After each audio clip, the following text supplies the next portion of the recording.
All right, we're starting to record. So is there someone who'd like to read the Credo? I'm trying to help Mary Stapleton get in, and she's not managing it. I'd be happy to read it. Yeah. Is that okay? Yep. The Pellin Credo, ground rules for the Peter Fleming Forum. The ground rules in the Pellin Credo are designed to support a safe, nourishing environment. 1. We ask that you come to the meeting with a clear head, free of the influence of drink and drugs. 2. In any Pellin setting, you keep control of the pace and depth of your work. You may pass or say no to any suggestion. Your no will be accepted and not judged or analyzed. No means no. 3. Even though the meetings are recorded, we ask that people respect the confidentiality of those present and do not share anything they heard outside the meeting. 4. In Pellin work, we have a strict no gossip rule. No gossip means we do not talk about anyone who is not present, even in a pleasant way.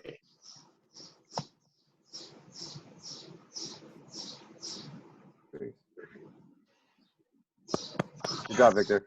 Okay, thank you. Thank you.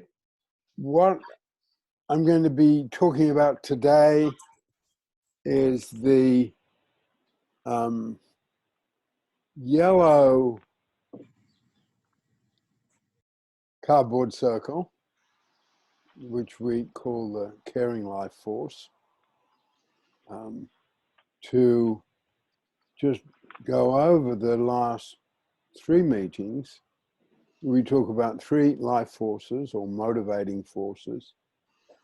And to go right back to the beginning, when I did a very broad brush introduction, in a rough way, the caring life force is about love. The material life force is about money and all it entails. And the performance life force is about creativity, risk-taking, and performance and all they entail.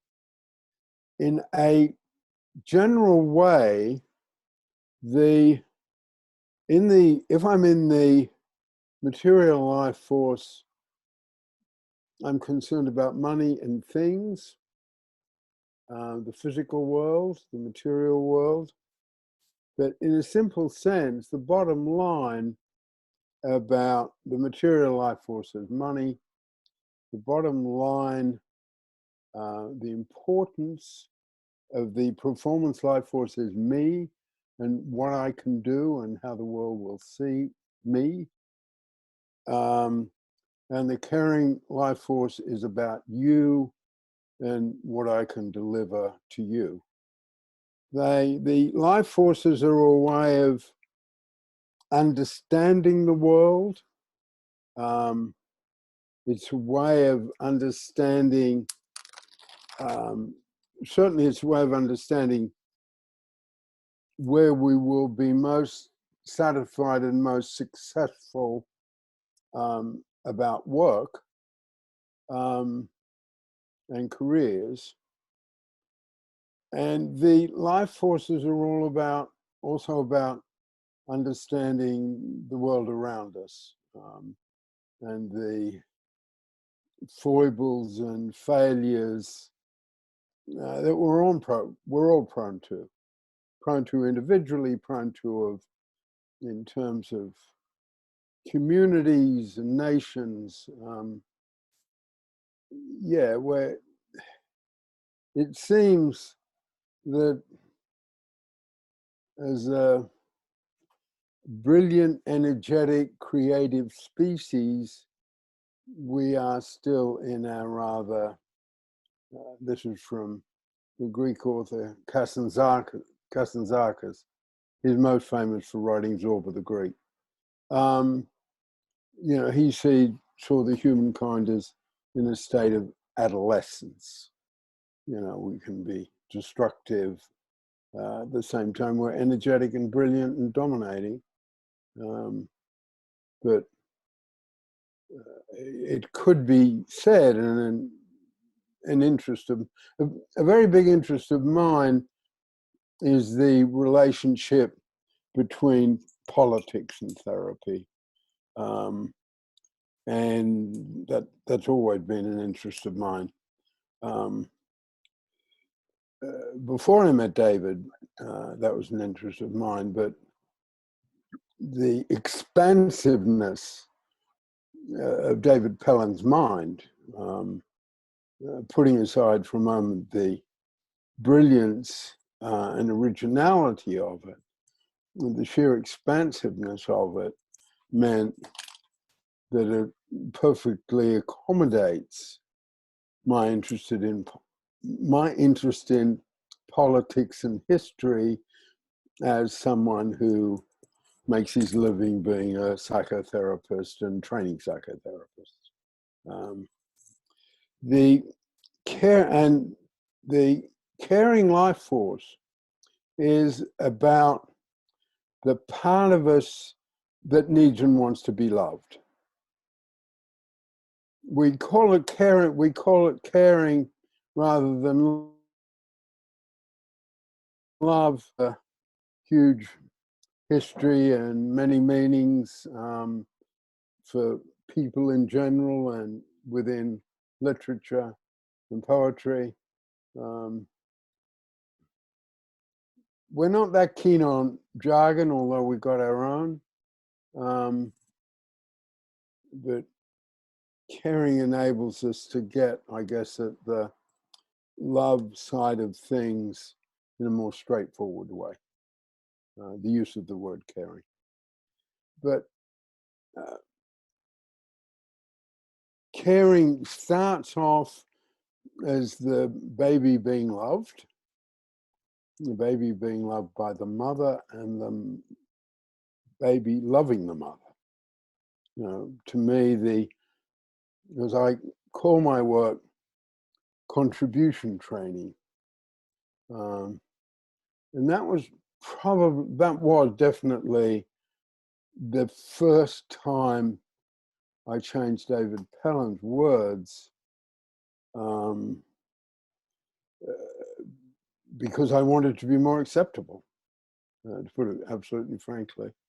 And in his lifetime, as Victor knows, David was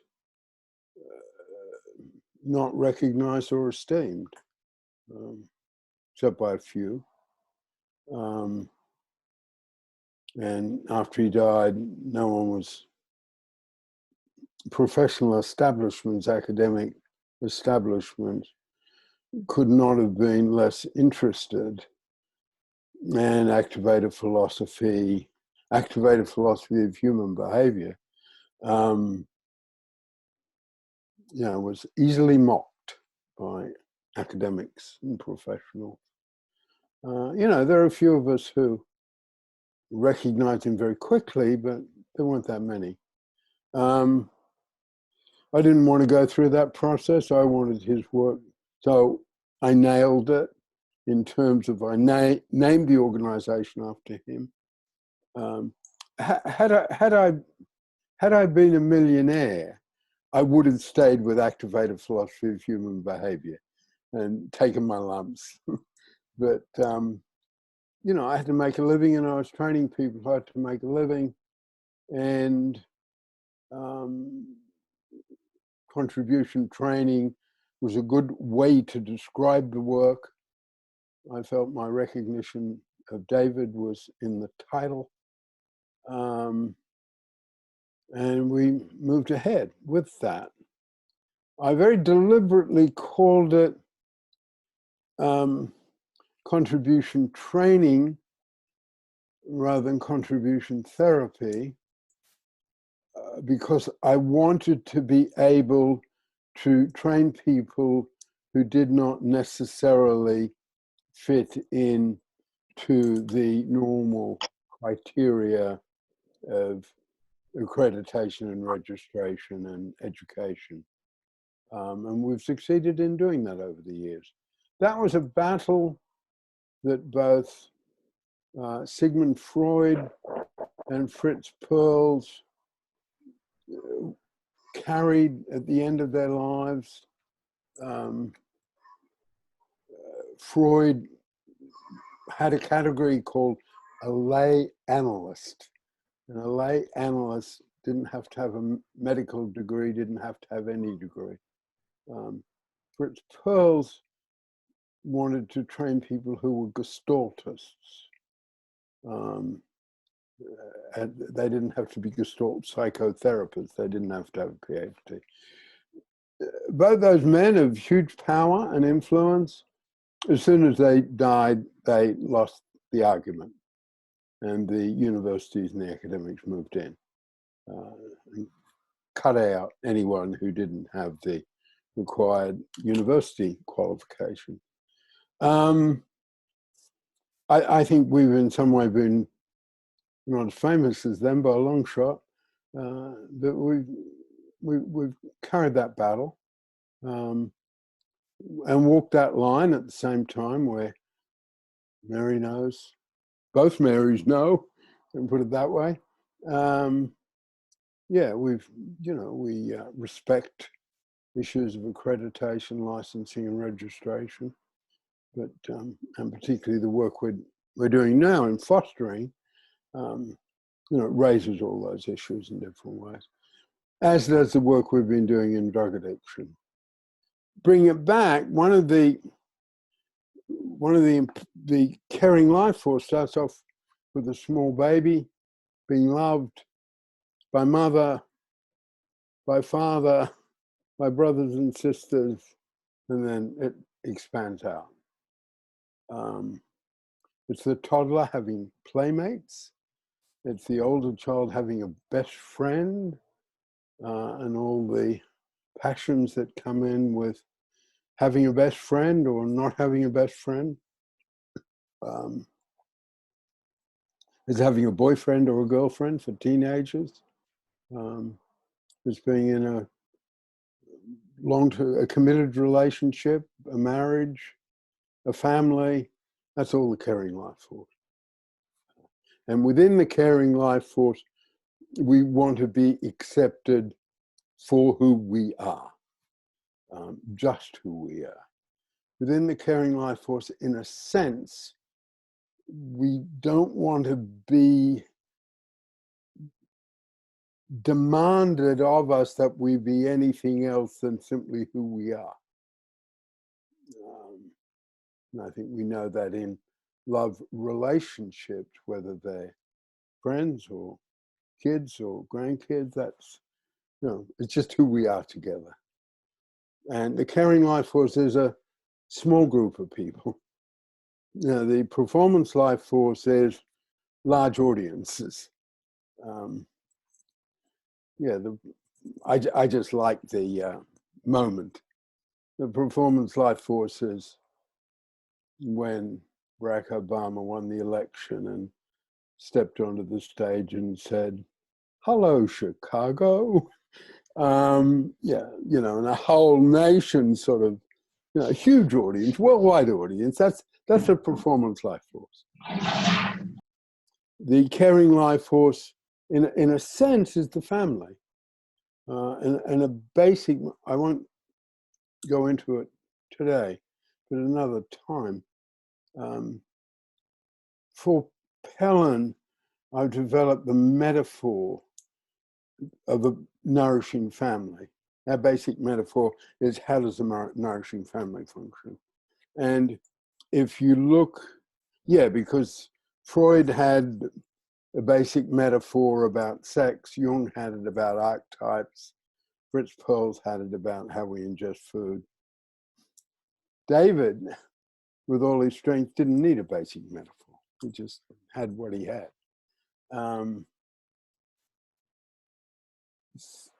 But we refer a lot in our work to how does a nourishing family function. It's the sort of checkpoint we go back to. Now, how would a nourishing family handle this situation? yeah, and methodologically, that helps us with our concept of tools, you know, things that work, things that are practical, as well as things that have deep value. And what the caring life force provides in all of that is a sense of humanity, a sense that people come first, I guess in some way. It's almost a basic religious point of doing unto others as you have them do unto you. That's a caring life force. It motivates people to go into the work I do, counseling, therapy, social work, teaching, nursing, being a general practitioner. And I'll come back to that in a moment, because I think it's a way of understanding the life forces, how they work in the medical profession. But the caring life force is the part of us that very fundamentally wants to be accepted for who we are and loved for who we are. And it's the part of us that wants to be able to assume that that is there. Assume that I don't have to be competitive. I don't have to watch my back. I don't have to worry if I make mistakes. Someone will be there for me, or you will be there for me.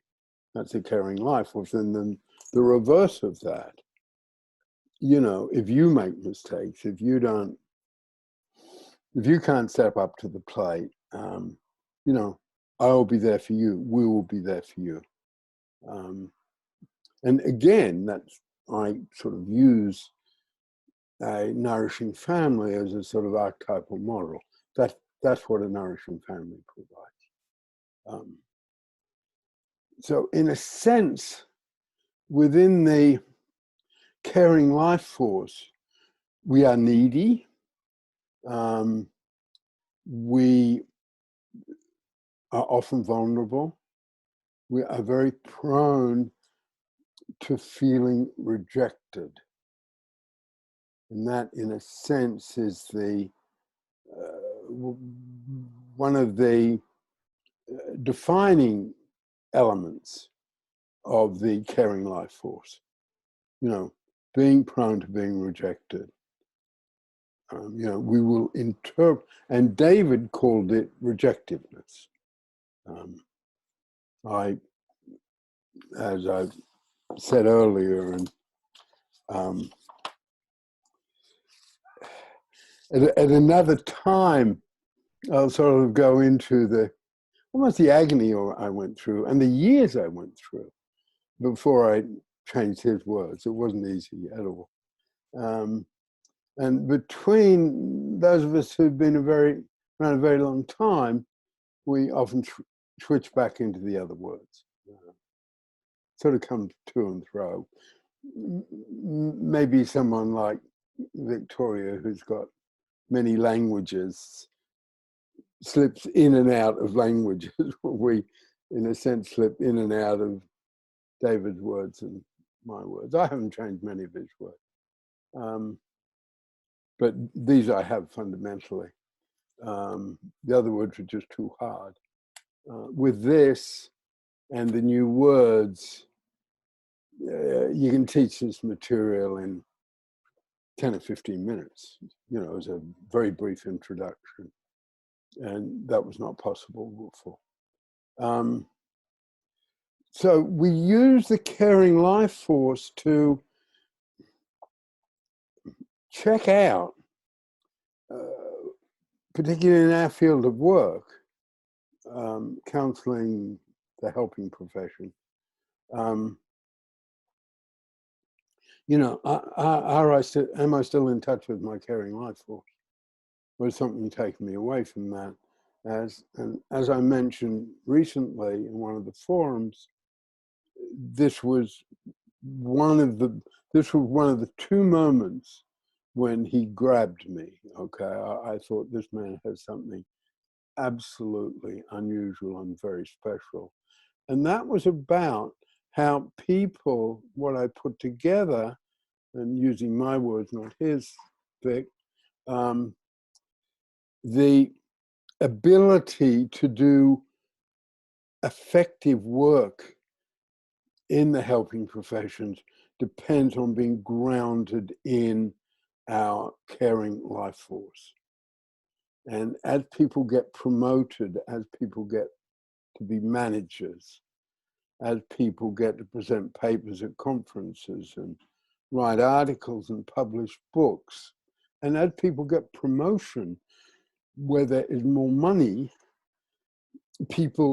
there's a tendency for people to, there can be a tendency for people to lose touch with their caring life force and the performance life force, which is renown and power, and the material life force, which is a better income for the family because of promotion, tend to come in and squeeze out. You know, there's probably some classic effective way of being in the helping professions. It's about that, okay? But as people's career develop in the helping professions, it gets changed and it ends up being more like that, okay? The caring side gets squeezed out. And some of that's correctly so, which I'll say more about in a minute. But the basic foundation of doing effective work in the field is lost when people lose touch with their caring life force. That, by the way, is the background to the Pellin gossip rule. The Pellin gossip rule is we don't gossip about each other. It's ideal. It's idealistic because gossip is a huge temptation. I mean, gossip can be as much of a temptation as flirting and seduction. You know, let me tell you what I know about Robert. You know, it pulls us in. And that moment takes us away from our caring life force. And there's a particular element and fascination and even institutionalization of gossip within the helping professions. They call case conferences, they call whatever. So, you know, there's a part of Pellin work that's radical. You know, I'm a critic of the field within which I've made my life's work, social work, psychotherapy, and counseling. These days, I guess I'm an easy radical. I think that's where I define myself. But when that happens, people lose their effectiveness. In other parts of this work, which are quite a ways away now, but they lose their sense of standing, they lose their sense of effectiveness. They can almost lose their belief in their own status in the field. Because if you lose touch with your caring life force, you're simply not going to do a good job. One particular application of this that I've used, and it's just really simple and really routine, and it's also the part of our work that's common sense. You know, if someone gets to be promoted to the chair of the Department of English at Ohio State University, which is a very big school, and he was a friend and student of mine, and I said, Julian, teach a first-year course. Okay, you're the chair of the department, but teach a first-year course. And he did, and it works. You know, someone who's got a lot of caring life force, but gets promoted and moves into the material life force, the performance life force, lose touch with where the basic genius to do the work really well lies, and then they're unhappy.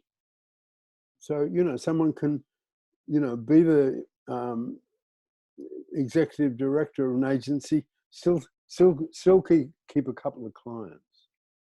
And some people know how to do that, and some people don't. In common sense, yeah. I just wanted to say my brother rose to being a deputy head teacher of a elementary or primary school, and then to being the head. And he, well, because of his association with Pellin, he was aware of that trouble and that danger, I mean, that Peter's talking about. And he made sure he always taught. As the head, he made sure that he had some, I don't remember how many, but he had some contact with children. And, you know, by the time he was the head, it was very much material life force. When I was young, heads didn't have to do all the budgeting, but by the time he was the head, they had to do all the budgeting. So, yeah, just backing that up. And, you know, another way to use these tools is that situation. If someone is a social worker and a very good social worker, they get to be a manager or a team leader, while they need the base in the caring life force, they've got to expand their material life force or they'll do a lousy job. You know, they've got to be organized, they've got to be able to do the budget. So using that same situation, another use of this tool, okay, you're a manager now, you can't be that much into your caring life force.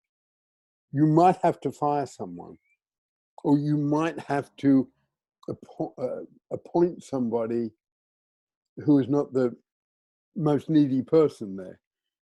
You might have to appoint the person who's most qualified. You know, you've got to be a good manager, because your job then is to be a good manager. Or if you get further promotion, you know, your job is to be a good administrator, a good director. And that's where the life forces need to be adjusted. But, you know, the little trick we've got because of this, yeah, keep 2 clients, keep 1 client. You know, drop in on a, you know, a group meeting of the first group meeting of, you know, a bunch of teenage kids who are on drugs, and if they don't come to the group, they'll go to jail. Yeah, you know, and drop in there not as the director, but as someone who's gonna, and I guess if you're really into the caring life force, you wouldn't drop in as the director. Oh, here's the director. You'd be there early, take your coat off, be introduced when the kids come in, and just be there and take it in, as you would have done when you first started your career. And these life forces, this particular set of tools, I believe is provides some of the answers where our field of work does not do as well as it could. I mentioned earlier I wanted to use the example of the medical profession because it's a useful one.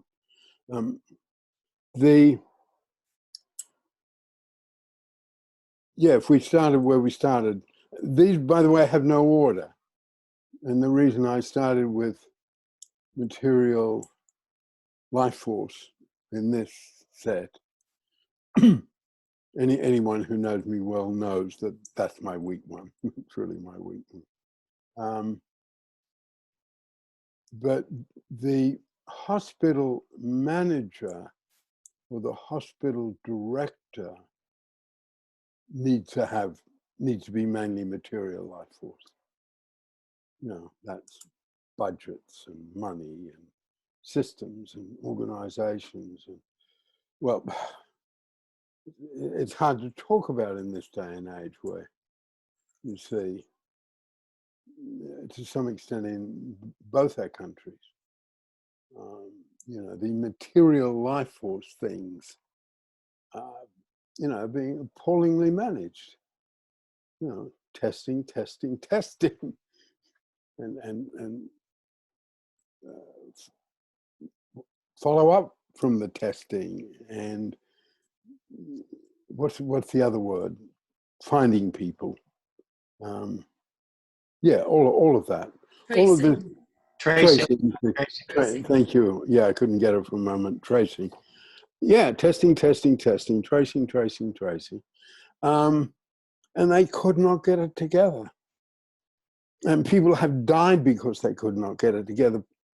I mean, the country that there is no question is, you know, some in historical terms, long historical terms, you know, the country that is some sort of has some sort of magnificence in terms of turning out things, okay, including this, what we are doing now. You know, we wouldn't have it if there weren't some American geniuses developing it. And they can't turn out masks. Thank you. They can't turn out enough masks. I mean, it's absurd. And here, and there's a particular thing in England at the moment, you know, they can't get the rules in place. They can't get organized. You know, they can't get their own people to follow the rules.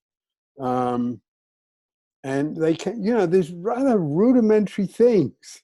You know, we're not turning out, you know, sort of fighter bombers or space rockets or something.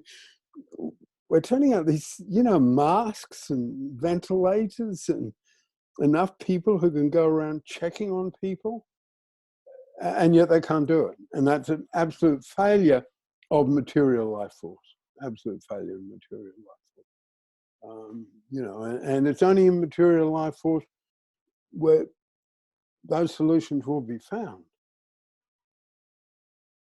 I think I'd like to sort of leave it there and get people's comments and things, questions. Mary.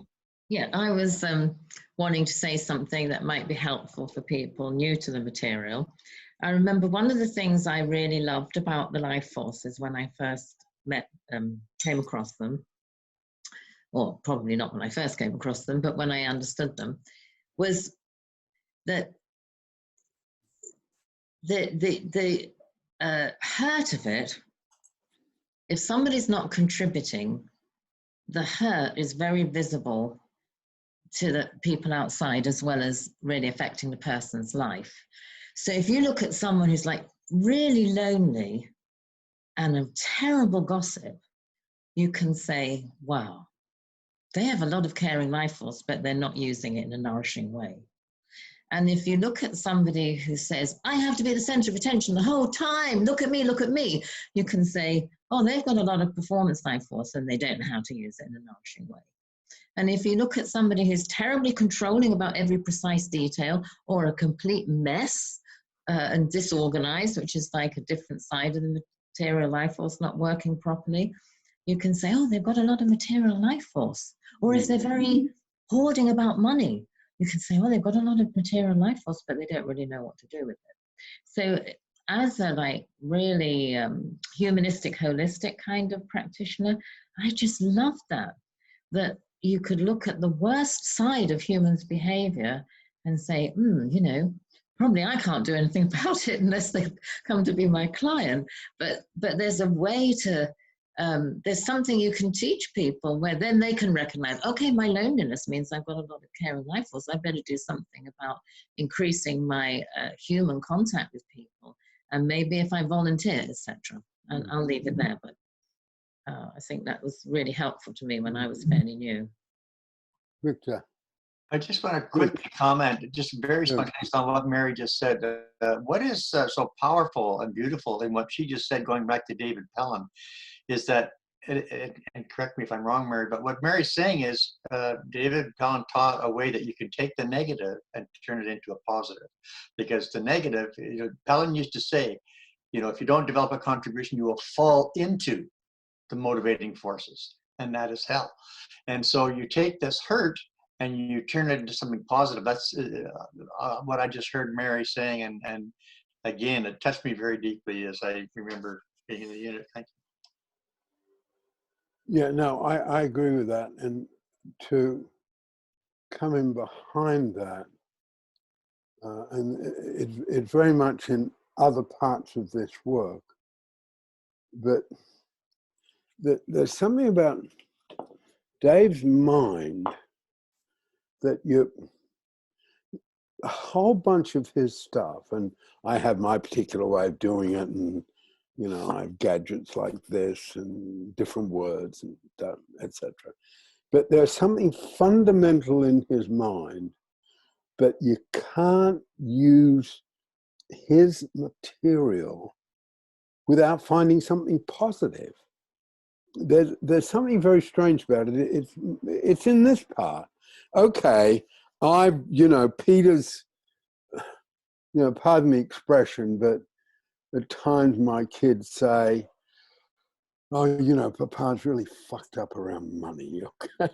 Just say it to each other. I know they say it to each other.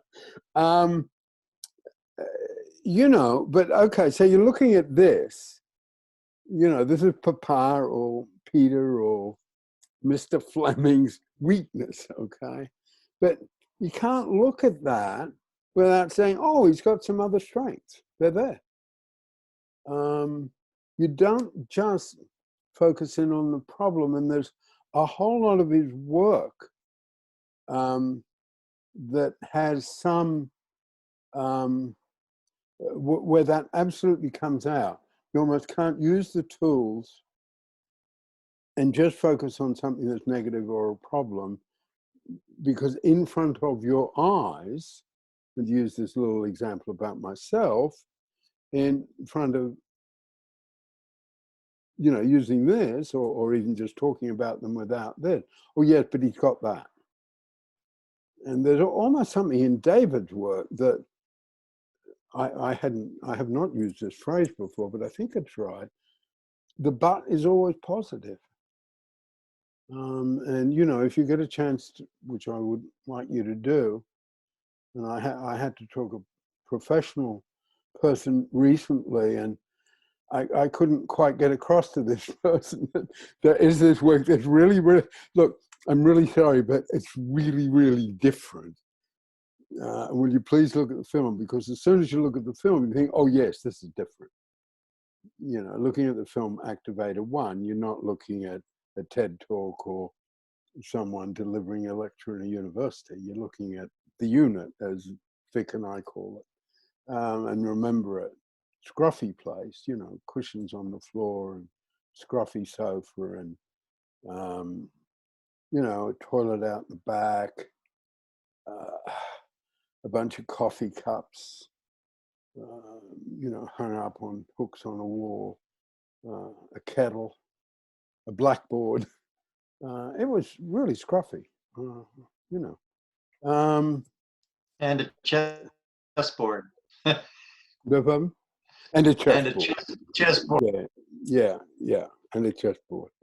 And other things, you'll see it. Kids will go there. When I say kids, young people out of prison, off the street, run away from home, playing seriously or mildly with drugs, playing seriously or mildly with prostitution. They're the people who found themselves in this place. Anyway, I'm taking up a little bit too much time. Anyone else? Yeah. A quick question just about Dave Pellin. It's like when you watch the film, I just wonder what you and Vic thought about his caring life force. It's like, it must be there for him to be helping people, but he's a funny, gruff personality. You don't sort of feel the caring life force the way. What do you mean I have a funny, gruff personality?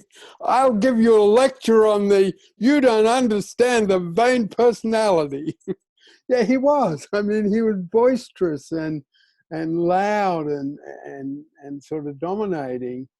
But I think I can say, because anyway, bear the story, but I really worked hard. Canada's a federal system like America. So the power's in Ottawa, okay, for a lot of money. and I work really hard to get the federal government to give Dave some money. And the guy who came to Vancouver to check him out didn't come and see my boss and myself. He just dropped into the unit.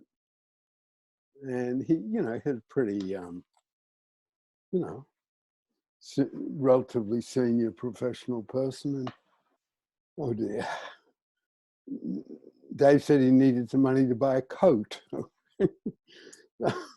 that was sort of the end of that particular grant application. It was a difficult man, but even that guy, which I think ended up staying with him, somehow or other, if you're around him long enough, you felt it. It was there.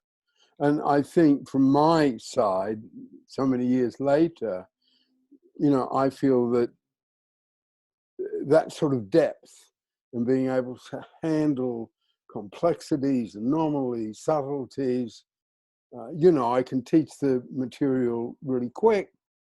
Money, love, and creativity. This is the way it works. What do you got? I'll show it to you in terms of colored circles. But then, like any tools, it's a lifelong study. What can I do? What could Michelangelo's simple tools were a lifelong study, for sure. So if you're around him long enough, you felt it. But he didn't have that much of it. He had more performance than he had caring. And he wasn't that great a practitioner. He could grab some people. And the tools handle all that. Anyway, I'm too high on the pendulum today, okay? Victoria, do you want to say something? I hope, can you hear me? Yep. Yes, I wanted actually to ask you, what is the underlying hurt in caring life force? Being unloved, being rejected. Being rejected. Being alone. I guess the underlying hurt, and going back to, what Vic said last week, the underlying hurt that needs to be compensated is not being loved, to put it simply. Not being loved, not being accepted, being rejected. That's the underlying hurt. So if we see that the underlying hurt in performance life force is like, I'm nothing. Yes.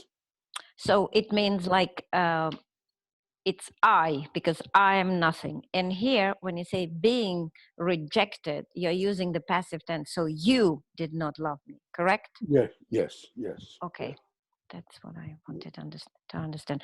Well, that's my life force. I'm here like you. I'm after you. I'm your student, molded by the caring life force and not the material one. But somehow universe provides for me, so I can't complain. I believe that if you really have caring life force and really care, then miracles happen. Yeah. I'll jump in if I can. Yeah, Victor. So coming back to Mary's question, and again, you'll forgive me for sound like I'm a stuck record, but all this stuff touches me very deeply because it puts me right back, as if I'm in the unit, and it's pretty powerful. So what Mary said there, asking about Dave's caring life force, to sort of, if I understood right, is it there? Obviously it was, but he was also very, boisterous and performance oriented. I'll just give you an experience that I had. Bear in mind that when I came into the unit, I'd been off the drugs for 6 months or a year. I'd found a spiritual awakening. So I'd been off for about 6 months, but I was still really, really, really messed up. And I was into meditation, other planes of consciousness and stuff like that. And I got into the unit and we started taking the first series of lectures.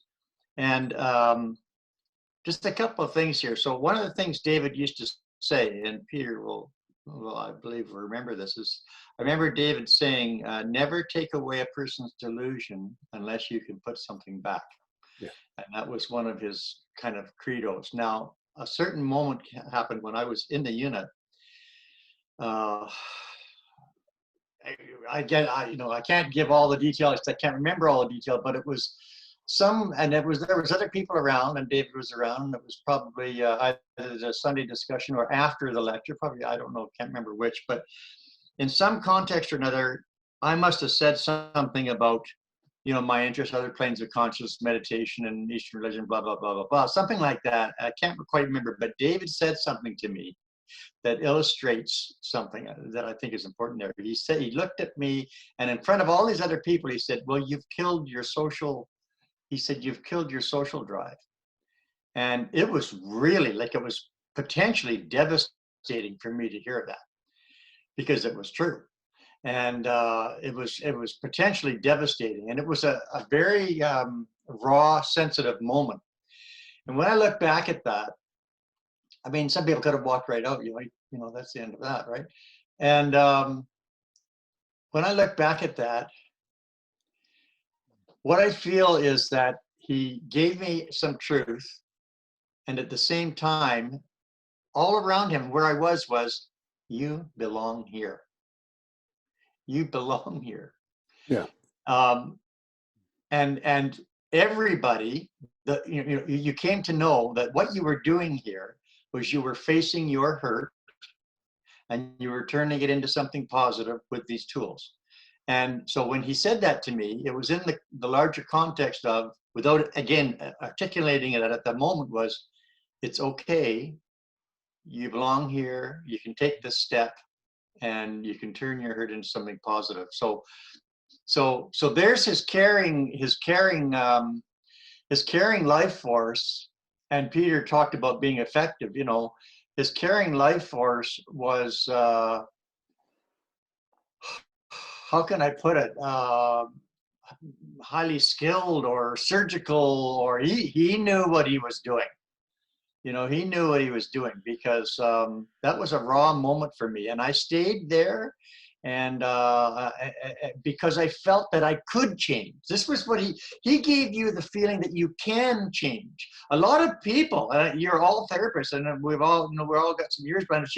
You'll find that the biggest problems are, I can't change, I can't do this, right? But he gave you the feeling, it's possible, you can do it right here, you can change.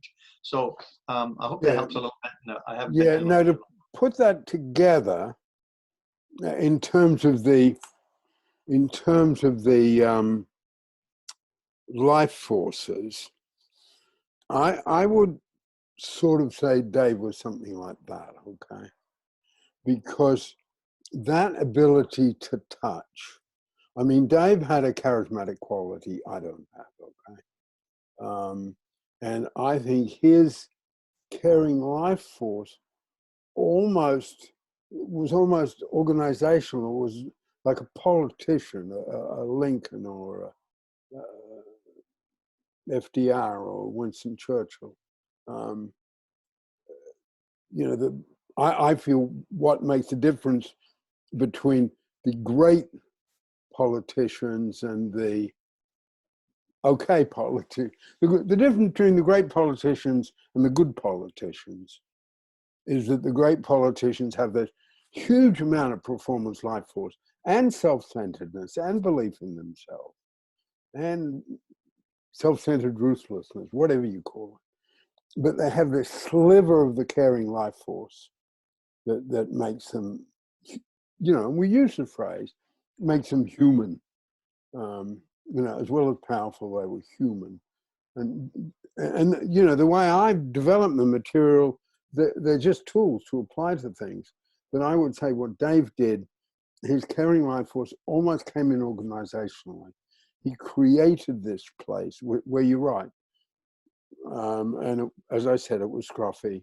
It wasn't like a wonderful church or something where you go in and you feel the presence of centuries and God and all of that. But in that scruffy place, he created this sense of well-being, of acceptance. His word, which was one of his real points of brilliance, was refuge. He said, you know, he used it mainly in terms of relationships.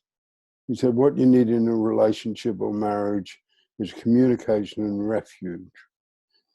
A lot of Dave's material, just by the way, was sort of paragraphs or 20 minutes in, you know, an hour's long lecture that I've expanded and played with for literally 50 years.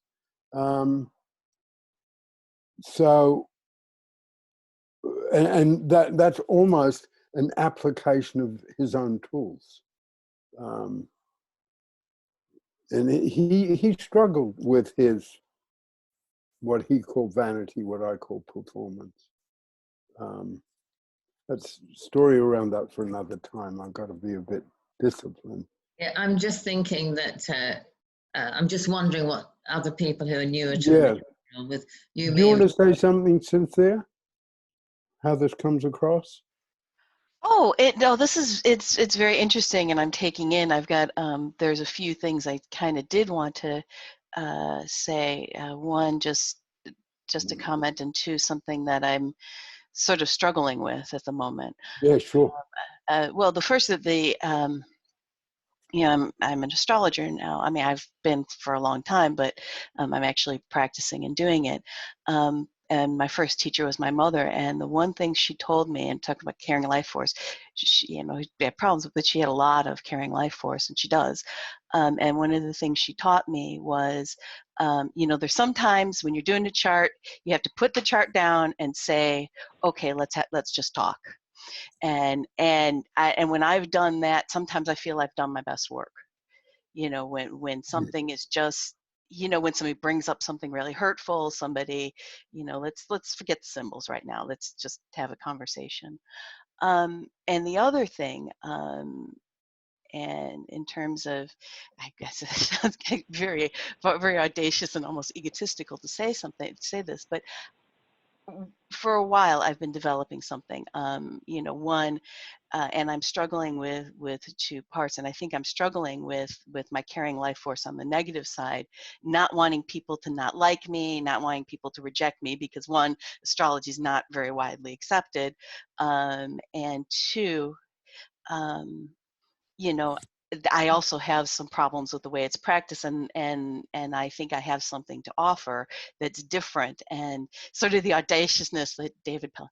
By the way, oh my goodness, if I could find his birth time and birth information, what an astrological chart to study. Just that was the first thing I saw activated was like, gosh, I wonder what his birth information is. But We'll be able to get hold of that. Yeah. okay, thank you. And well, yeah, because his birth certificate would be public record now that he's passed. But the other thing is that, and that's a struggle. I mean, I think maybe I was wondering how much purpose plays a role with these life force. Oh, hi, Kitty. Thank you. Sorry about that. How much purpose plays a role? I mean, you know, you can. I mean, like you. Peter, you've done this. I mean, you're very shy, and yet you believe so much in what you're doing. You push your performance life force. I mean, you've shoved against the mainstream. You've shoved against because you've believed in what you have. And I'm wondering if that has to do with purpose, too. Well, it does. There's a way I use the tools that, in terms of purpose, because it's in the manual. I think there's a chapter called "The Search for Purpose," and in some ways, the search for purpose is like the search for a relationship. Okay, and there is a need at a certain point in purpose where you need the performance life force, because you need to be able to say, and I know, yeah, I mean, people here, thank you very much, you know, people who've made a commitment to me.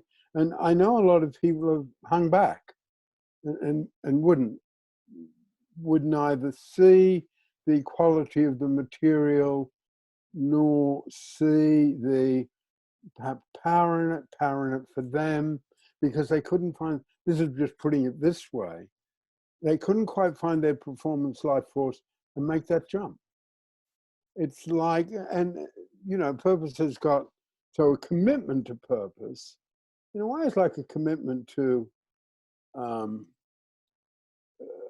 a political movement or a political candidate. You know, ain't perfect, none of us are, but I'll go for that guy, or I'll go for that woman. So do you mean they couldn't find the ability to take a risk? Is that what you're saying? Well, that's one way to say it. But one of the ways we use the tools is to sort of almost hold back on, and you said it yourself earlier, hold back on that, hold back on that judgment. So what we're saying, and I'll use another example in a moment, we're just saying that person couldn't find their performance life force at that time when they needed it.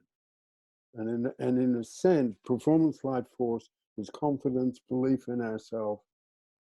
You know, I will back that candidate even though she might lose. Or I'll back that candidate next time she comes around, given she had to resign, which is sad. I don't really understand, because you were saying people didn't commit to you and the material. Yeah, and I'm not, you know, that's all right, but it was. Do you mean like they didn't have confidence in whatever part of them was sensing there might be something valuable there? Is that the connection? Yeah, they couldn't make the leap. They couldn't make the leap of belief, or they couldn't make the leap of disbelief. Peter's not, you know, I've been through, you know, 4 divorces, and at times things have been horrible. You know, Peter's not going to make it. You know, the Pellin era is over. You know, at times when things were shaky, rather than no, I'll stick with this, or I will join this even though it's unlikely. And of course that was absolutely true of David. You know, people saw what he had, and you know, I could name names and probably a good 10 people, but they couldn't really come in behind him. And they sure as hell didn't come in after his death and try and save the material. You know, it could have just gone. All of it could have just disappeared. Absolutely. And that's performance life force. So, you know, my work about transparency, which is not David's, it's mine. Yeah, I had to gear up my performance life force and say, no, I'm sticking with this. And it's also a different approach to the field. It's a different approach to my field of work, because my field of work is so much prone to not Michelangelo's simple tools, but you've got to have the latest tools. You know, you've got to be into that which is the most predominant point of interest at this point in time. So it's trauma, or it's shame, or it's shadow, or it's assertiveness, going all the way back to, you know, years and years back. You know, you've got to get in touch with your rage. So there's something new coming along, and you've got to be associated with that. And this is a very different approach. And I still struggle after all these years. I struggle to get that difference across. I know I have to rewrite. I'm trying to do it now, what I mean by tools, because it's very different. You can't say you know a tool, okay? and you know, my field of work and all the training is, yeah, I know that, I know Freud. But you can't say you know a tool, and you know, you just can't. It's what I do with the tool that's important, which is very different, very, very different approach. If I can possibly jump in here, I find this extremely interesting. Again, coming back to what Mary was saying, I remember being very much a, you know, quote unquote rejective of the caring person, and being on the spiritual quest. I remember being in the unit, and I remember when we got to this lecture, the last two lectures, one was on ultimate purpose and one was on awareness. And of course, I was, at this point, I was, you know, wow, what am I going to hear here? And David taught that, you know, and I mentioned this in my essay, that in order to understand what ultimate purpose is and what awareness is, you have to look at people who've got a lot, right? Of course, we around the unit thought he had a lot, which he did. He was loaded with it. But then he said, you know, he had maybe 2% awareness, and you have to look at people like Gandhi, who had 18% awareness, is what he said, ultimate purpose. But then the interesting thing to me, and this was, like, to be honest, a shock to me. You know, what are his examples of ultimate purpose? Well, he said Gandhi, and then he said Al Jolson, and I'm sort of, huh? Because Al Jolson is a performer out on the stage.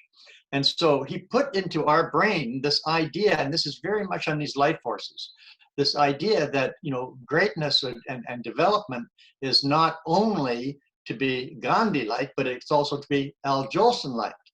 And so coming to what Mary said is that when you're asking about, you know, if people don't develop their performance life force at a certain time, you know, they won't reach their maximum. And why is that? I think this connects with what Peter was saying about politicians, and I think it also probably is true of David. And I think I'm only really beginning to understand this about David now after listening to all of you. And that is that, and David said, you know, when you develop ultimate purpose, it can pull you out of anything, and it pushes you forward. And I think what an ultimate purpose does, when you confront that time where you find a deficiency in yourself, well, you could walk away from it and go back to your, you know, your life force that you're familiar with. But if your purpose compels you to, I've got to develop in this other life force in order to move this purpose forward, then I will. Yeah. And I think that's what, you know, I'm guessing now, and I'm almost wanting to ask Peter that, you know, we know that David had a very, very dark period in his life, right? And he came out of that and he built a purpose. And I'm assuming now that he got to a point where, and I think Peter is the best person to comment on this because he had more contact with David than I did in that sense. But I'm assuming now that David got to the point where his caring life force was ready to expand and to give, but he got to a point where he realized, maybe instinctively, and then he later on articulated that he had to bring in this other life force in a more balanced way with his caring life force. And there's that performance, aka vanity part, right? Because he could really grab you, you know, and as I thought Mary might have been saying, you know, it's almost not in a caring way. He could really grab you, but then you realize this person does care about you, but he has something to give you, and you need to pay attention and learn, because he was speaking from a very deep place. So I suspect that there's a lot about, and then Peter, maybe I'm sure you must know more about David's genesis in terms of coming up out of that dark time, but he had really faced his own demons and had gone into a dark time and came out of it. And Mary, I suppose, again, that he realized that he had to develop these other life forces in order to move this purpose forward and to develop it in a high way. I'm just wondering about that. Yeah, well, to answer it quickly, I've developed a lot of stuff around transparency, and transparency is one of the defining edges of what is now Pellin. Dave was the least transparent person I've ever met. Okay. You know, where David stuff came from is as mysterious as, and it's for different reasons, where Shakespeare's stuff comes from. We don't know. And he told me once, I'm not going to tell you where it came from, I'm just telling you it's not original. Thank you, Dave. Okay. No, he was very closed up. Mary, South Coast, do you want to say something? Yeah.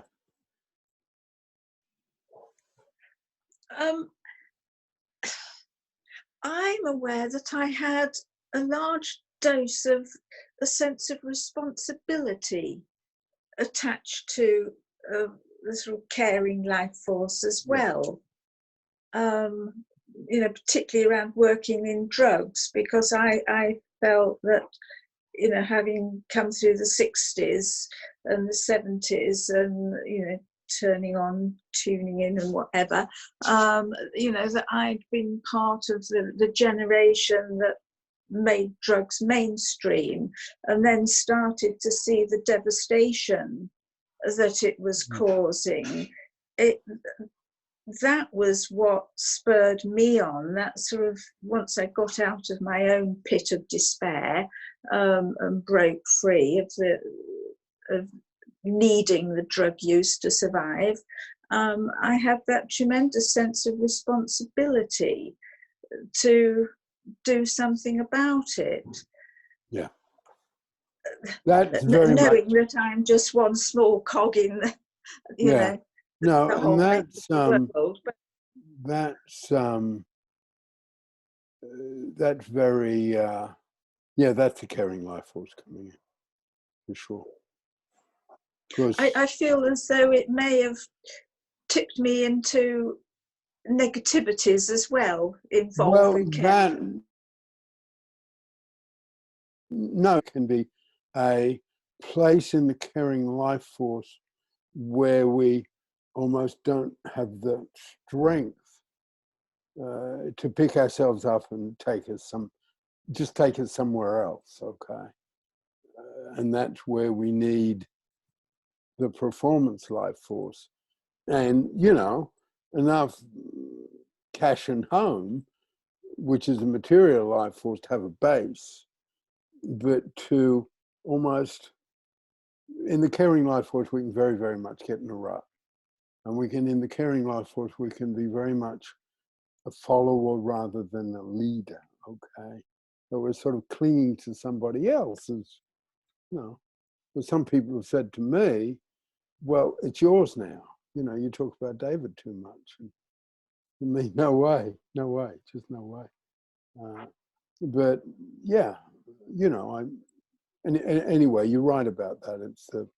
It's the performance life force that, you know, when it's a question of confidence and self-belief, not every single time, but so often, it's about performance life force, and we got to go there. You know, we just got to go there. And you know, I think that the combination of all three is in this. You know, I'm an old middle-class white guy, okay, but in this crop, if I could use that word, group,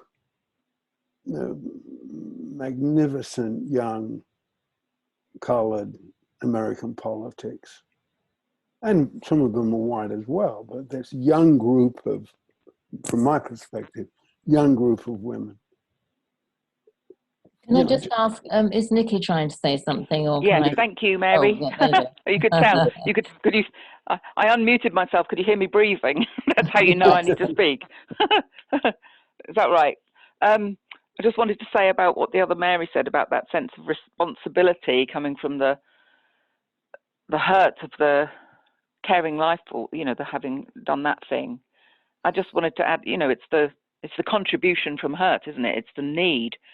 It's the draw, the absolute need to heal our hurt by contributing from that exact source of hurt to the right spot to others. That it completely proves the theory, you know, that's what we are all driven to become skilled at and to do precisely for others what will heal the exact hurtful spot in us, hurt spot rather.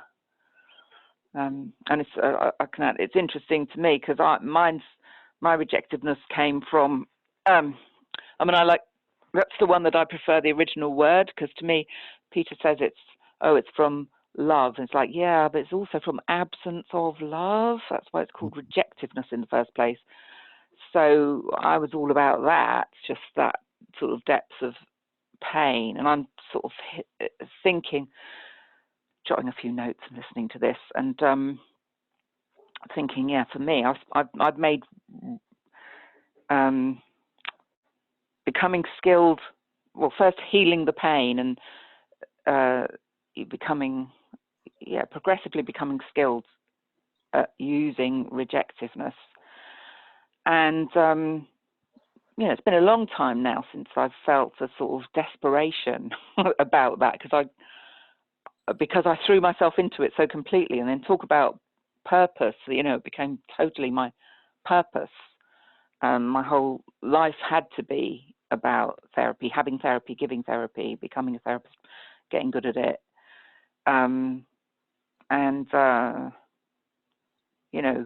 It's interesting for me because I feel I've become, I'm pretty sorted about that now. And yet, I was listening to Peter just now about the linking to the other life forces and how it's given me a little bit of, relating back to those, it's given me a bit of clarity about, oh yeah, that's why they stay the flipping same really boringly to me. So I would say my material life force has stayed as okay as it ever was, and inadequate in the places it's inadequate as it ever was. My performance life force, okay, I've got a lot more confidence now just because I don't have the depth of rejection and all of that pain. So I'm just more confident, and so I guess lack of confidence isn't in the way of what amount of performance life force I've got, but I still would not put myself out there given the choice. So what am I saying? Anyway, it's interesting for me. I've linked that onto it's interesting to me about, maybe I found the explanation about that sort of annoying thing I've got in my head all the time of my life doesn't change. I feel better and better. I get more and more free, but my actual life doesn't get any different at all. And I'm sort of aware that I need it not to. And in both material and performance, I've taken risks at different times in life, and something sort of big jump happens, and then it all sort of collapses and everything ends the same again. Anyway, just long speech about all that. Thank you. You can mute me again now. Thank you.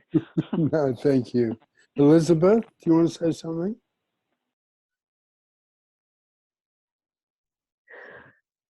I don't really have anything to say. I'm just taking it in. Okay. Shelley? Yeah, I guess I would love to get a review of, maybe it feels like you guys probably know this, but I don't really get it. Like, what you're saying, there's an underlying reason for being in one life force. So like, I get the caring one. I'm not sure I get the material or the performance. Well, yeah, it's a sort of long study in some ways, and there's two parts of the work that are genuinely sort of complex, and this is one of them. And to answer that,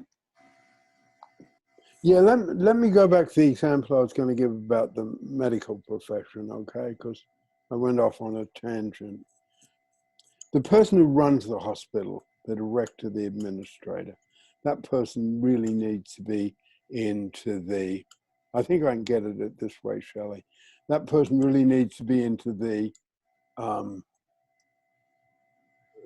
material life force, okay? The material life force is the part of us that wants material, financial, and physical security. It's people who fly first class and are in the first class lounge. They're all sort of looked after, like babies who've been changed, fed, and put to bed. You know, they have that sort of quality. It's almost in their cheeks, particularly the older men, you know, that sort of material life force. And in material life force, there's a focus on money. You know, people can be emotionally mean. They're in the material life force. But the lack of, as I said earlier, the lack of material life force is also about organization. You know, so the part of the almost the low grade material life force is we will make money out of this rather than a purposeful material life force with how can we arrange the American economy so we turn out all this stuff, test. That's a material life force. The performance life force is the politicians, the sportsmen and women, Serena Williams, the great actors and actresses, the playwrights, the writers. That's performance life force, okay. The caring life force is the one I've been talking about today. In the medical profession, the great surgeon has a lot of performance life force and needs to have that. And great surgeons are often interested in being friends with movie stars. You sort of see it around because they're similar. And the great surgeon needs to be able to do that performance, take those life-threatening risks and do it. They don't have to be a nice person. In fact, they often will not be nice people. But if we had a child who is ill and needs an eye operation, and someone says, I know the best surgeon, but she's not a nice person. She's really arrogant, you know. You couldn't care less if she's the best surgeon. So surgeons have a lot of performance life force and have to. It's their makeup. I guess what these life forces are about is sort of how we're made up and how we sit in the world. One way to look at them. The general practitioner needs to be a nice person. It needs to be someone who we feel listens to us. And certainly that's true of psychiatrists. Now, I think this particular point is a reason that psychiatry has not advanced as well as it should. This is my application of these tools to the medical profession, and particularly to psychiatry, because the psychiatrists want to be like the surgeons, okay? So the surgeon, with all his performance life force, runs down the hospital stairs, vaults into his sports car and drives off. The psychiatrist runs down the hospital stairs, tries to vault into his sports car and fall on his face. Because he doesn't have the performance life force. And all the movies from Woody Allen to whoever, you know, that sort of poke fun at shrinks. Or in the Second World War, they were called trick cyclists. Because they couldn't find, they need to sit in a place that is being vulnerable, being unsure, and they're trying to be like surgeons. And surgeon can't be vulnerable and unsure, it'll be disastrous. But psychiatrists need to be. So psychiatrists need to come from their caring life force. That gets squashed out and they end up not being as good as they could be. Does that make any sense of it a bit clearer? Yeah, but I wanted to understand where the motivation came from. Pardon? But I wanted to understand where the motivation came from. Right. Are primarily material life force. Why is that so versus another one? Well, this is complicated. I'll try and make it a bit simple. The motivation comes from the underlying hurt, okay? So in the simple way, the material life force is the fear of being poor, literally. The fear of not having enough food, clothing, and shelter. The caring life force comes from the fear of not being loved, the child who is abused, neglected. The performance life force comes from the fear of not being important, almost not being seen in the world and not being applauded in the world. There, again, it's they're sort of broad brush. Mm. Stacy, do you want to say anything?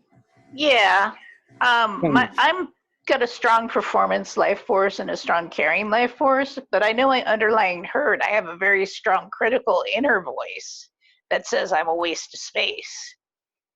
And that's like caring life force, not caring life for performance life force. No, look at me, look at me. I am not a waste of space. I matter, I count, I'm important.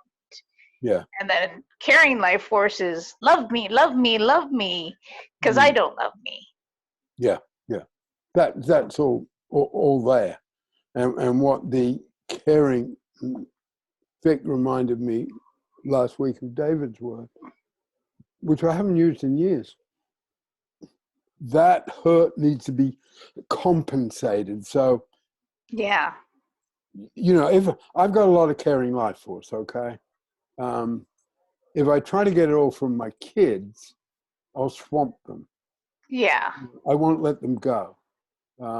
Or I'll make them feel I'm shaky and they've got, you know, I'm on my own. So, oh my God, what's happening to Papa? You know, we got to worry about him. So if I don't have somewhere else to put my caring life force, I'll put it all on my 4 kids and my 11 grandkids and sort of swamp them.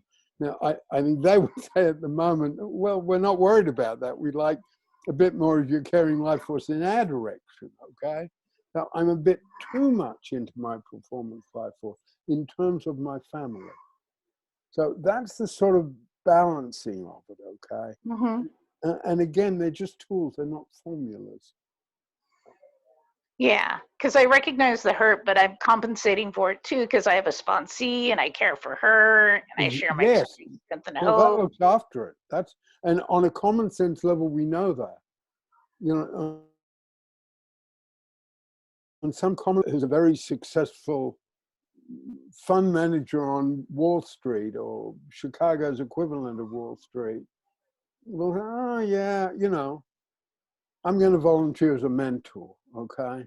I'm going to spend Saturday mornings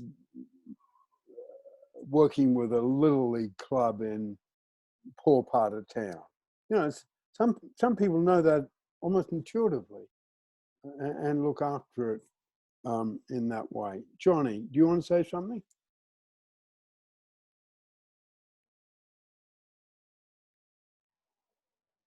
How do I unmute? There we go. Yeah, there we thank go. you. Yeah, no, I'm just absorbing everything as it's coming in, and for me, it's when Mary said how Mary kind of like what's the last? She summarized it, you know, in everything, and so that's where my brain's how to apply it, and I like the idea of it's not the answer, it's a tool.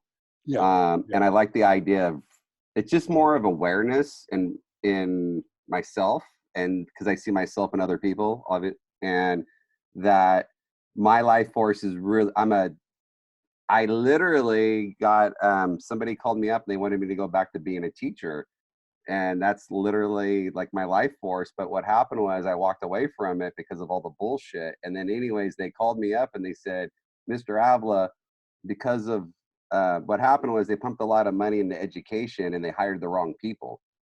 So you had people steering the ship that weren't the captain.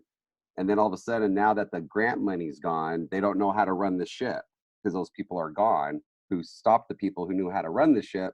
So now they called me up and it's kind of like, hey, can you come back nobody knows how to run this ship. And for me, that's what I wanted to hear, you know. Yeah. Because I didn't want to go. I don't mind working. It's the bullshit that comes along with it.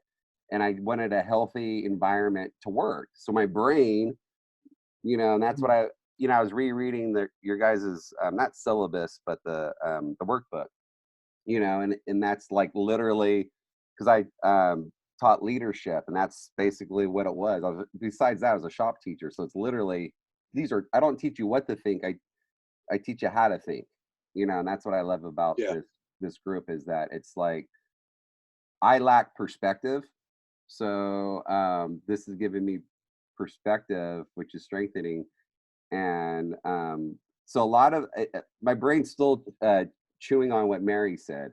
So like when you see somebody, you're like, oh, that person's just got a strong life force. And like, I like the part, I shouldn't say I like the part, but yeah, it's the, what's my brain scrambling right now. The part of what you were saying, like the doctor, the willingness life force, that's what it is.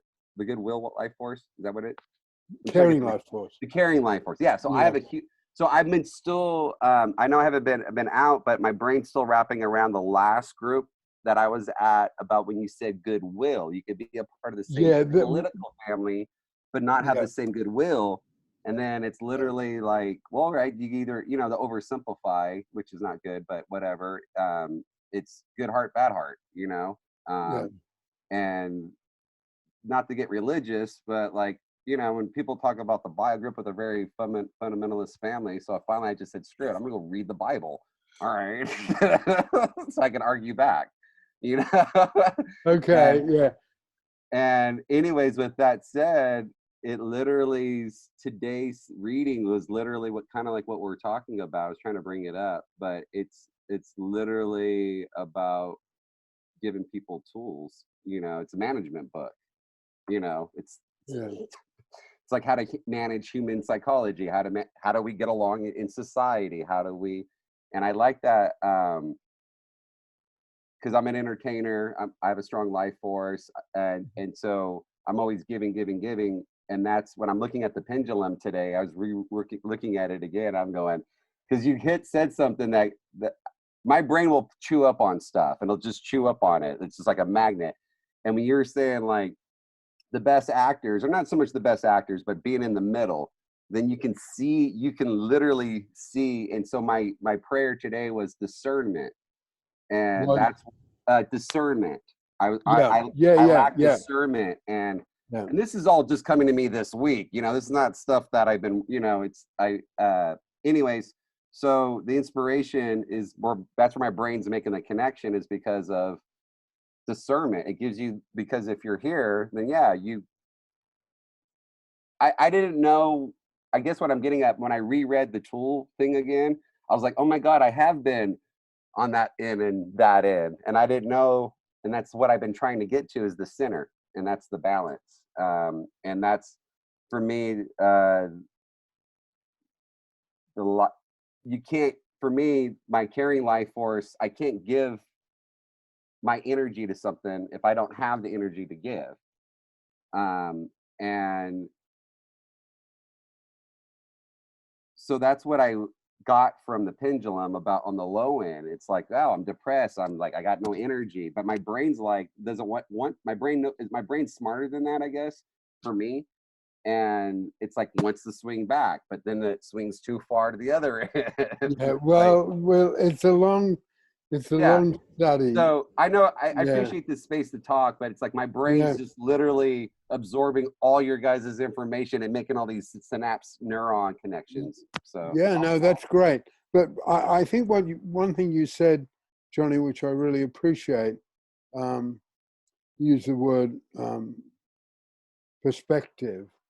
Yes. I think it would almost be one definition of the whole goddamn kit and caboodle. Okay? Yeah, it's like, look at through my point of view. What this is about is helping you have a perspective, but that perspective can be quite detailed and quite accurate.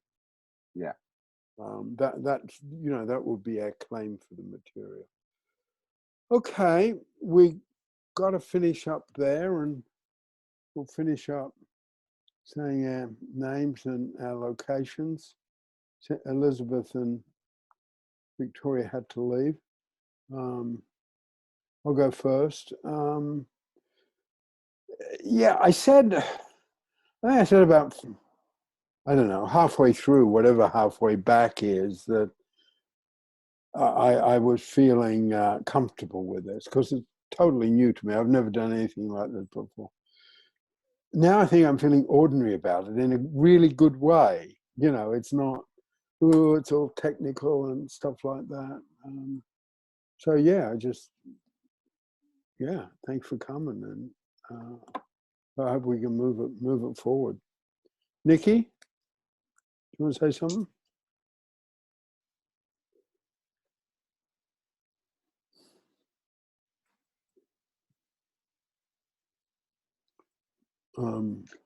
I think somebody Unmute has her. to unmute Hi. her. Someone has Oh to yeah, unmute maybe. her. I can't do that. Yeah, You or maybe. Mary Hello. Gilliland. I'm here. Oh, I'm here. There she is. oh, okay. Thanks, Nikki. Yeah, I managed to unmute myself. I'm Nikki in Wimbledon, London, and I mean I know all this material, but I haven't applied it to myself in recent years, so it's really interesting to stand and look at it from further back, I suppose, and apply it to myself. Yeah, thank you. Okay. Shelley, just ending up. Hi, I'm Shelley. I'm in Los Angeles, and I just enjoy being with the group and absorbing and listening and feeling like I'm learning tools for myself and for my clients. It's really good. Thank you. Okay, thanks. Mary, South Coast. Mary Stapleton in Eastbourne, south coast of England. Nothing else to say. Thank you, Peter. Okay, thanks. Cynthia. Yes, I'm Cynthia. I'm in Kankakee, Illinois, which is just a little bit south of Chicago. One thing I just was thinking, and I hope it's okay if I just bring it in. I was thinking of an example of something from politics as people were talking, was the difference between some of the governors, and you know, thinking about Governor Cuomo in New York, who's got like a ton. I mean, you could tell he cares, but he's got a ton of performance life force. And then comparing him to the governor of Illinois, who you can tell cares about everything. And, you know, and when he does his speeches, but he's having a very hard time. I don't think people are listening to him as much. I mean, you know, he talks and he's like, you know, you think, oh, well, he's got the material life force down. I figure he knows what he's doing. I don't know if I understand all of it, but sounds like he knows what he's doing. But I was just thinking about that whole thing about even getting people the performance life force. I know it's not the caring, but even to get like something the caring, like people to take care of themselves, sometimes the performance life force may be helpful, or I don't know. This is something I was thinking No, about. that's, by the way, that's a way to really use the tools and practice with them. Just find situations where you can apply them. And that yes, just that. Johnny, do you want to say something ending up? Hello, Johnny Avila here, Los Angeles, California. And no, I'm just thankful that for me, what it was is I ended up leaving my profession because of some mental things that I thought I had in me. And in the process, I ended up going to a solo show theater thing, ended up meeting Mary, and then Mary having a really great show about the pendulum. And I was like, I want to learn more about this. And then when I reread the beginning of the workbook, I was like this, because what my show's about is teacher mental health.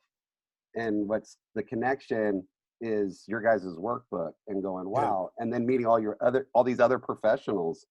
And the beautiful part for me is what you hooked me on was when it was the homeless kids, or not the homeless kids, but just the kids that need, you know, just stable adults and prisoners that need that mental health. And it reminded me a lot of Mr. Rogers. So with all this said, I'm just literally like going, I can't believe I'm a part of this group and I'm learning this, and this is just grateful. So I'm just going to leave it at that. So thank you. Okay, thanks, Johnny. Stacy? Hi, I'm Stacy in Las Vegas, Nevada, and I really got a lot out of today's session, especially Mary's summary. And I was a teacher for a while. Now I'm a writer, illustrator, and I hope I don't get too personal with y'all. I'm just so used to being open at AA meetings. Thanks. Yeah. Yeah, just mentioning that, and it'll come in more. I think we're doing what we're doing over the next weeks ahead, but AA's had a huge influence on what is now Pellin. That'll be coming in more. Vic, ending up today. Yeah, thank you.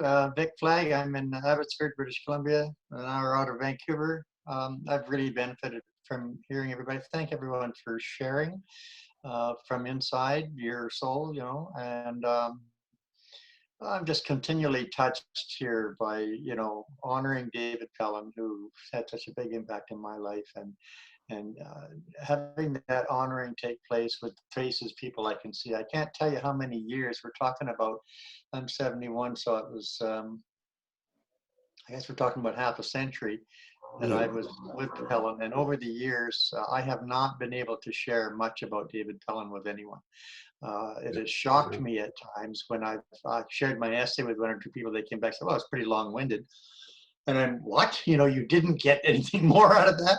So it's really meaningful to me. I really hope that you can all feel this, that, you know, I knew David as Peter did. And I'm telling you that he was a very special person, and you are all bringing that back to me. So thank you very much, and I look forward to coming again. Thanks, Vic. And I just want to say how important it is to me that you're here, because it's funny to say it this way, but I do want to say it. It makes it less scary for me, okay? Because the scary bit was, if I hadn't done it, it would have disappeared. And I sort of don't like that. I don't have enough performance life force to be able to make the most of that, okay? I just don't. And that you're here, yeah, okay. So, you know, it's not out of nowhere. Here's someone who knew this guy. I knew his work. You did it. Thank you very much. I just wanted to say quickly, it's Victoria from Paris. I had the worst internet connection today. I'm sorry. I was just like a ghost, appearing and disappearing. But nevertheless, I really managed to hold on tight. And I'm very grateful for this session. What I really, really struck me today, like Peter always taught us to start with positive. And when you showed today this whole, you know, circle of all those forces, like when you are in this life force and it's not enough, but how you look at it in 3 dimensions. It's not just the tool that you might say you know it, but that's what you do with it. And today it became 3 or even 4 dimensional for me. So I'm grateful. Thank you. Now I think my internet can disconnect. Okay, thanks, Victoria. Mary, as we finish up? This Mary? Yeah. Okay. Victor, I don't know if you've seen the chat. You have 2 comments of people saying they really liked your essay. I just wanted to draw your attention to that. So yeah, I'm sorry I had to go and take a really important phone call, so I missed a little bit, but I can watch the recording. So I'm in Rosarito Beach, Mexico, and I worry a bit. I'm going to be transparent. I worry a bit about the really interesting application of the theory and maybe not getting the basics across enough. I wonder about, you know, people seem to be enjoying it as it is, but Shelley's question kind of spoke to this. And I felt a bit guilty about the David Pellin fan club that took up a lot of time. I mean, I think it's really interesting, but I just wanted to raise that, you know, and really encourage new people, because, you know, we do have a very profound, those of us who've been around for 40 years, 50 years, 60 years, have a very deep knowledge about these tools, and we get excited about them. So in a certain way, it is important that newcomers go, wow, I'm not getting this bit, and do speak up, and you can put it in the chat. I monitor the chat the whole way through. So if you feel you haven't got the room to ask a question, which can happen with 3 garrulous people who at the moment happen to be at the top of my screen, me, Victor, and Peter in a row, who talk a lot, you know, please, I really, really mean this. Please come up with a question. Don't think it sounds so simple I can't ask it. You can ask it. We're experimenting with giving deep material. Learned it for that long, and some people have only just heard about it. So we do need your participation, and thank you very much, Shelley, for asking your basic question. I don't mean that in a patronizing way. I mean, when the tools are new, the tools are new, and you need to be able to ask the question. So I think that's all I wanted to say. I'm a bit upset about the phone call, so I'm being a bit long-winded just to keep with transparency. It's a bit hard for me to be brief because I have this worrying thing that I was dealing with. So I will now stop. Okay, thanks, Mary, and hope that works out. I just want to say, and coming in with what you said, because we put out a lot of material, okay? We really have. And I know people have busy lives, even though the manual's there. But what I want to do in the 10 weeks ahead, 10 sessions ahead from here, is go over I'm going to go over the same, I'm calling it connections, okay? And what I'm going to do is go over the material that we've already done, but from the point of view of connecting different tools, okay? And next weekend, you know, given that we've been talking a lot about David, but next week is going to be on contribution from hurt and passive listening. And that's mine, not David's. And as transparency is mine, it's not David's. When you say next week, Peter, do you mean Wednesday? I mean Wednesday. So what I'm going to do is, you know, put 2 of the topics together. So if you wanted in any way to look at those, contribution from hurt is, and that, by the way, is the AA bit, is in the manual, the CT manual, and the, you know, what I've developed is called 7 levels of listening. The first one is passive listening. In terms of values and practice, passive listening in some ways is the most important of the 7 levels of listening. And there's the video on the 7 levels of listening, which covers passive listening. So we're going to be doing that on Wednesday, and we'll have a syllabus for the, yeah, I'm connecting the tools, okay? In some ways, that's also can be hopefully a bit of fun, you know, a bit sort of looser. Yeah, Mary. So, oh yes, I just wanted to say, I do put it above the meeting link, so you may have noticed, but I am being very careful to give everyone the references of any videos, but certainly the right pages in the manual or the pages in the foster carers workbook. So it is, you know, if you come away and think, wow, that was interesting, but I don't remember the basic things, that's why those references are there. So you can go back and you can read the relevant pages, and the stuff starts to sink in. Yeah. by reading. Sorry. Anyway, thank you so much for coming and for your concentration. Yeah, I really appreciate it a lot. Okay. Bye-bye till Bye, everyone. Bye, everybody. Bye. Bye. Bye. Bye. Stop the recording.